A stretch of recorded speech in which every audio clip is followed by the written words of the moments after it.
नमस्कार, राधे राधे। स्वागत है आप सभी का मेरे चैनल संजीवनी पांडे स्पिरिचुअल ब्लॉग में। तो आज मैं बात करने वाली हूँ हमारे चारों वेद के बारे में। अभी तक आपने सुना होगा कि हिंदू धर्म में 4 वेद होते हैं। आप में से बहुत सारे लोग उन चारों वेदों का नाम भी जानते होंगे, लेकिन शायद आप में से बहुत कम लोग इतना जानते होंगे कि उन चारों वेदों में क्या क्या लिखा है, क्या है उन चारों वेदों में, और इन वेदों की उत्पत्ति कब हुई थी, किसने इस वेद को लिखा। तो आज उन चारों वेदों के बारे में मैं आपको बताने वाली हूँ, क्योंकि हमारा जानना भी जरूरी है हमारे हिंदू धर्म सनातन धर्म के बारे में। कब शुरू हुआ, किसने लिखा, अगर ये बात ना भी पता हो पर हमें इतना जरूर जानना चाहिए कि चारों वेदों में कौन सी चीजें आती हैं।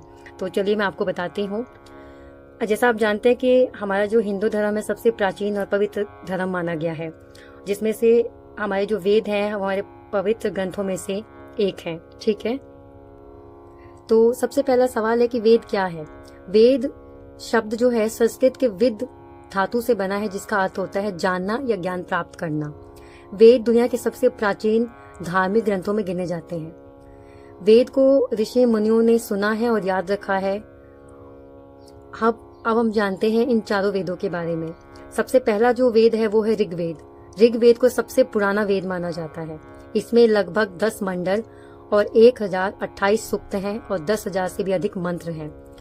ऋग्वेद में मुख्य रूप से विभिन्न देवी देवताओं की स्तुतियां होती हैं। इंद्र देवता, अग्नि देवता, वरुण, सूर्य, उनकी स्तुतियां हैं। तो जो ऋग्वेद है इसमें पूजा पाठ के देवी देवताओं के मंत्र हैं, स्तुतियां हैं, अर्चना है, ये सारी चीजें इसमें आती हैं ऋग्वेद में। सरल शब्दों में कहें तो ऋग्वेद प्रार्थनाओं और स्तुतियों का भंडार है। हर तरह की प्रार्थनाएं, हर तरह की स्तुतियां इस ऋग्वेद में आती हैं। अब हमारा दूसरा वेद है यजुर्वेद। यजुर्वेद में जैसे नाम से ही होता है, यजुर और यज्ञ एक जैसे मिलते जुलते हैं, तो इस तरह से आप याद कर सकते हैं। यज्ञ और यजुर दोनों ही सेम है, बोलने में, दिखने में भी। तो यजुर्वेद में यज्ञ और धार्मिक अनुष्ठान की सारी विधियां बताई गई हैं।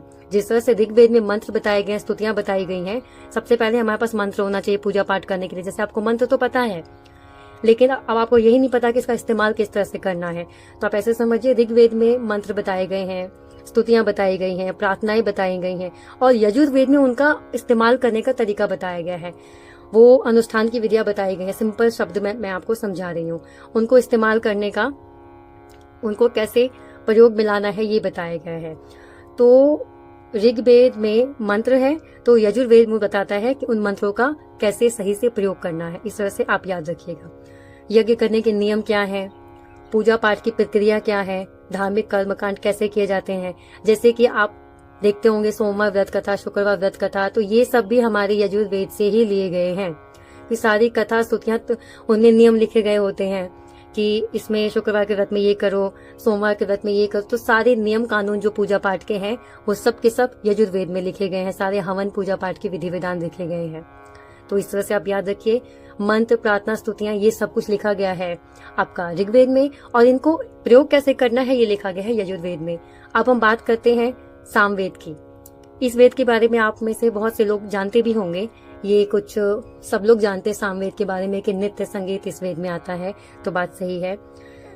इसमें अधिकांश वो मंत्र लिखे गए हैं संगीत के साथ साथ, जैसे कि मैंने बताया, जैसा कि आप सब जानते हैं कि इस मंत्र में, ये जो सामवेद है ये संगीत से संबंधित है। इसमें सभी संगीत है, संगीत से संबंधित है, नृत्य से, गायन से संबंधित है, वादन से संबंधित है। तो इसमें अधिकांश मंत्र जो है ना ऋग्वेद से लिए गया। अब उन मंत्रों को गाया जाता है। स्वर लय इस मंत्र इस वेद में ही दिया गया है। भारतीय शास्त्रीय संगीत की जड़ें सामवेद में ही मानी जाती हैं। जो हमारा भारतीय शास्त्रीय संगीत है वो सामवेद से ही जुड़ा हुआ है। और जैसे कि हमारा सनातन धर्म सबसे पुराना है, तो जितनी भी तरह की म्यूजिक है पूरी दुनिया में वो सब सामवेद से ही लिए गए हैं। अब देखते हैं कि अब आता है चौथा वेद, अथर्ववेद। अथर्ववेद अन्य तीनों वेदों से थोड़ा अलग है। इसमें जीवन की दैनिक जो बातें हैं, स्वास्थ्य है, चिकित्सा है, परिवार, समाज, इन चीजों को इसमें दिया गया है।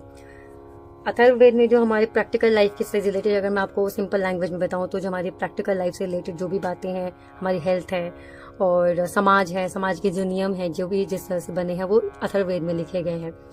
अथर्ववेद में रोगों से रक्षा, सुख समृद्धि कैसे हो, अच्छा जीवन कैसे जिया जाए, इन सब बातों के बारे में लिखा गया है। तो सिंपल है, आपका जो हमारा जो सबसे पहला जो हमारा ऋग्वेद है उसमें हमारे मंत्र, स्तुतियां, वो सब लिखे हुई हैं, प्रार्थनाएं लिखी हुई हैं। और उसके बाद जो हमारा यजुर्वेद आता है उसमें उन सभी मंत्र स्तुतियों प्रार्थनाओं को कैसे प्रयोग करना है वो लिखा गया है। सामवेद हमारा संस्कृत से संबंधित है, रिलेटेड है। और जो हमारा ये लास्ट में अथर्ववेद आता है, जो हमारा अंतिम वेद है, चतुर्थ वेद है, उस वेद में हमारे प्रैक्टिकल लाइफ से रिलेटेड सारी चीजें बताई गई हैं। एक जो सामान्य मनुष्य के जीवन में जो चीजें हो सकती हैं, जैसे समाज हो गया, वो सब चीजें उसमें लिखी गई हैं। तो वेद केवल धार्मिक ग्रंथ नहीं है, बल्कि इनमें दर्शन और विज्ञान, नैतिकता, संगीत और जीवन जीने की शिक्षा मिलती है। हमें जीवन को किस तरह जीना चाहिए, इन सब चीजों की हमें शिक्षा मिलती है। हजारों वर्षों के बाद भी आज भी हमारी भारतीय संस्कृति और परंपरा में वेद की नींव आज भी बनी हुई है। तो आज हमने जाना कि हिंदू धर्म के 4 वेद कौन से हैं और उनमें क्या क्या बताया गया है। अगर आपको वीडियो अच्छी लगी है तो वीडियो को लाइक करें, चैनल को सब्सक्राइब करना ना भूलें। और ये हमारे सनातन ज्ञान श्रृंखला का पहला एपिसोड था, जिसमें हमने 4 वेदों के बारे में जाना। अगले एपिसोड में हम जानेंगे कि वेद और पुराण में क्या अंतर है और सनातन धर्म में दोनों का क्या महत्व है। हरे कृष्णा।